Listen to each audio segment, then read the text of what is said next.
Assalamu alaikum wa rahmatullahi wa barakatuhu. Jama'a maza da mata masu kallonmu da sauraronmu, barkanmu da warhaka, barkanmu da sake kasancewa tare da ku cikin shirin mu duba mu gani na wannan rana ta Lahadi 5 ga watan Nuwamban shekara ta 2023. Shirin namu na yau zai mai da hankali ne dangane da al'amurra da dama waɗanda suke nan suna ɗaukar hankalin al'umma a cikin wannan ƙasa tamu ta jamhuriyar Nijar. A jiya Asabar 4 ga watan Nuwamban nan da muke ciki, wani abin asha ya faru a cikin garin Timana da ke cikin ƙaramar hukumar Inatas wajen yankin Ayyaro, inda jami'an tsaronmu FDS suka kwaɗa ma wani kwanton ɓauna daga ƙungiyar nan ta masu kishin Islama ta 'yan ta'adda, wanda dai kawo yanzu ba mu da cikakken bayanin menene gaskiyar abin da ya faru. Fatanmu dai Allah ya kare jami'an tsaronmu FDS, ya tsare su da tsarewar shi, ya ba su ikon ci gaba da kare mutunci da kuma iyaucin wannan ƙasa tamu mai albarka. Har ila yau a daren jiya wani abun asha ya faru, an samu wani jami'in kwastam da ya samu rauni a wannan mazamna ko kuma ce poste de police na Fanfare, yana da nisan kilomita 55 da birnin Yamai. Wannan ma wata alama ce wadda take nuna cewa lalle shamaki na tsaro ya taɓarɓare a wannan yanki, ganin irin yadda General Tumba, wanda shi ne ke jagorancin sojojin nan masu horo na musamman da ake ce Force Special da suke gudanar da aikan Operation Almahau. Zabare-zabaren da General Tumba ke yi nan da can, to mi dalilin shi na kwashe illahirin kayan aiki na su waɗannan Force Special masu gudanar da Operation Almahau ya taho da su a cikin wannan birni na Yamai. Kenan don Allah dan Annabi, General Tumba, in dai da gaske ne kuna ƙamnar wannan ƙasa ta jamhuriyar Nijar, to ku yi ƙoƙari, tun da ku dai kun kasa, ba ku iya yaƙi da 'yan ta'adda, kun zaɓi zama cikin biro, kun zaɓi zama cikin kilimatizar, to ka mai da makamman nan ga hannun yara waɗanda suke nan suna sadaukar da rayuwarsu domin kare mutunci da iyaucin wannan ƙasa tamu ta jamhuriyar Nijar. Kasancewar ta'addanci sai ci gaba da kwararwa yake yi a cikin ƙauyuka da garuruwa daban-daban na ƙasarmu. Abin yana ta ɗaukar salo iri-iri. Masu ta'addanci sun ce sai an ba da kuɗin jangali ko an ba da kuɗin zakka. Nan kashi an ce an yi kwaɗa makiyaya da manoma, abin ga yanan ana ganin yana ta ɗaukar wani salo cikin jihohin Tawa da na Maraɗi, ana ta asarar rayuka.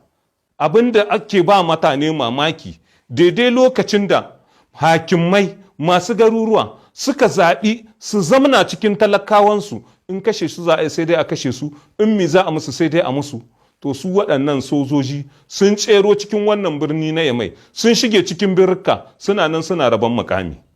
Yanzu muna kilgawa mayyan jami'an sojoji ɗaya bayan ɗaya, sai da muka kilga guda 85, kan harfe, kan gwamnan jiha, kan ministir, kan deje, kan wani PCA, gashi nan dai. To fi sabilillahi waɗannan jami'an tsaro fa sun ci amana wannan ƙasa tamu ta jamhuriyar Nijar, sun ci amana 'yan uwansu sauran jami'an tsaro FDS, waɗanda har yanzu ba su yi ƙasa a gwiwa ba, duk da irin yadda muke jin mugun sakamako yana nan yana faruwa a cikin wannan ƙasa tamu.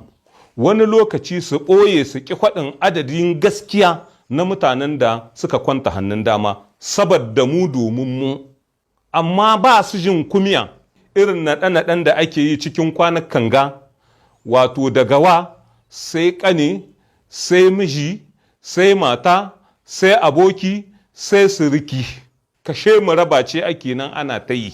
Daidai lokacin da mayyan hafsoshin sojoji 85 suke rububin mukami, lissahi ya tsaya ga mutuwar sama da jami'an tsaro FDS 229 ƙasa ga wata 3. Shin saboda Allah da Annabi, su waɗannan sojoji ba su jin kumiyar wannan al'amari, ba su jin kumiyar 'yan uwansu jami'an tsaro waɗanda su ba su yi ƙasa a gwiwa ba, suna tsaye domin kare mutuncin wannan ƙasa tamu ta jamhuriyar Nijar. Wai ka ji soji na kula da al'amarin fetaro, wai ka ji soji na kula da OPVN, wai ka ji soji yana kula da wani harkar kunit da dai sauransu. Tarihi ya ba mu gaskiya da muka bayyana muku cewa cikkunansu ne da aljihunsu suka sha musu kai, ba makomar wannan ƙasa tamu ta jamhuriyar Nijar ba. Saboda bayyana take a hili, kowa yana ji, yana gani, yana kuma saurare yadda talakawan ƙasa suke nan suna kururuwa, suna ƙarawa, suna cewa a ba su agaji. A'a, su suna nan kwance cikin yamai. Kai dai an yi ta ƙarya dai har ta ƙare, an rasa ma wadda za a yi. Mutane fa ƙura ta fara kaiwa bango, saboda yanzu mutane sun kama jikinsu. 'Yan gwagwarmaya sun hito ƙiri-ƙiri suna ta bayani, duk da cewa waɗannan sojoji sun yi barazanar kame dukkan wanda ya hito ya yi wata tahiyar jerin gwano ko ya yi wata magana ta nuna cewa abin da aka yi ma shugaban ƙasa, shugaban jamhuriya Muhammadu Bazoum ba a yi daidai ba, an ci amana, an yi zalunci, an karya wuyan demokaradiyya, an mai da ƙasa baya. To waɗannan mutane duk lokacin da aka yi musu wanga kwatamce sai su ce a'a, gidan kasa salamu alaikum, amshi ga rabanka. To yanzu da gidan kason da kamewa da duk wata barazana, mutane sun buɗe bakunansu sun fara yin magana. To raɗaɗin talauci da ƙarancin abinci da yunwa ma da ta kama wasu ya sa sun ƙirƙiro da sabon salo na gwagwarmaya na nuna baƙin cikinsu, wanda wannan abu wasu suna ganin kamar abun wasa ne, wasu suna ganin a'a kamar wai cale-calanci ne, ko kuma a'a wai wani nau'i ne na wasan kwaikwayo. Wannan salo na gwagwarmaya shine salo irin na yanke lumfashi daga lokaci zuwa lokaci. To jama'a, wannan abu ba abin dariya ba ne, kamar tsabar takaici da bakin ciki ne. Mutane sun rasa yadda za su yi ne. Al'ummar duniya tana kallon ku, kuma duk waɗanda suke da hannu dumu-dumu cikin wannan al'amari na mai da hannun agogo baya a wannan ƙasa tamu ta jamhuriyar Nijar, tarihi ba za ya mance da ku ba. Za a kwaɗin shi yau, za a kwaɗin shi gobe, kuma za a kwaɗin shi jibi. Wanga buga kwanoni ƙara sai da yawo so dubu da shi, wanda kuma kun san da babu makawa, balantana wata shakka, babu gudu babu sha da baya, ganin irin yadda ƙungiyar gamayyar ƙasashen yammacin Afirka ta ɗarma ta zarar wandanta, takunkumi dai ba a jayewa, kuma dole sai kun yi mubaya'a, kun bi, kuma dole sai kun maido da tafarkin demokaradiyya, sai kun maido da zababben shugaban ƙasa, shugaban jamhuriya Muhammadu Bazoum saman kujerar mulki, don shi kaɗai ne mahita. Ganin irin yadda kuka banzatar da wannan ƙasa tamu, ganin irin yadda kuka tozartar da wannan ƙasa tamu, ganin irin yadda kuka walakantar da wannan ƙasa tamu cikin ɗan ƙanƙanan lokaci. To tun da kuka ga mutane sun fara babbaga muku kwanoni, to wallahi wannan alama ce wadda take nuna cewa ya isa haka nan, ya isa haka nan. Tun kuna da ɗan sauran mutunci, to wallahi ku komo ku durƙusa ku ce kun tuba, ku komo ku durƙusa ku ce kun tuba. Don ha sai ta yawo fa tana nan ha, kuma kun san tana nan, kun kowa sanin tana nan, ganin irin yadda take nan tana ɗaukan matakan ba sani ba sabu. Kun kara da bai sai yawo, kun ji ba daɗi. Wannan al'amari da kenan yana faruwa ba gaba ba baya, kun buga kun kada kun raya, abu ya kici ya ki canyewa. Shin hanya in ta hana zuwa tana hana dawowa?